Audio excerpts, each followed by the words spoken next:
So the distribution system was important, but Microsoft has a dual channel system. So we do go direct, although not many people know that Microsoft actually works directly with customers. In our enterprise space or in our large business space, we work very directly.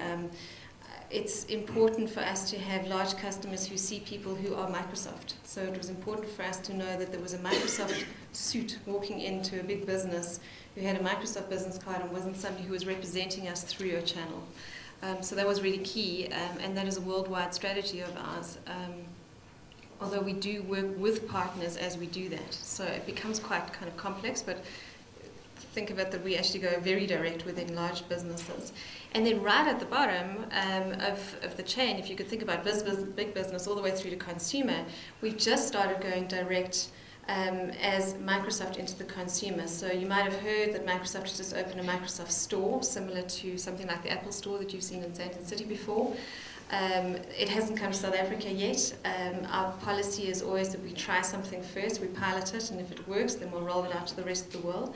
So they're testing that at the moment and seeing what happens there. Now, the interesting reason we did that, and it comes down to your channel strategy as to how you formulate that strategy, is we looked at the customers that we had and we understood and segmented our market and said, if the enterprise customer is the person who's seeing us in the boardroom, what are they doing when they're not in the boardroom? And what we found was on a Saturday morning they were going into a retailer who we had very little control over what happened to him on the Saturday morning when he went looking for his Microsoft Office for his son or for something else that he was looking for his business, or possibly for his home business, or maybe for his wife, or kind of having a look at a Saturday morning shopping spree, and was getting a really, really different experience from what he had in the boardroom on Monday when he needed to make the decision as to was this the thing that he wanted to invest in for a multi-million investment for his company to support his business. So Microsoft going direct is interesting. We'll watch that, see what happens. The indirect side of it is really where the 6,000 partners come into South Africa and the 4,000 that are spread across the rest of sub-Saharan Africa, and really that is our lifeblood. That is the only way that we could actually possibly support the business of Microsoft.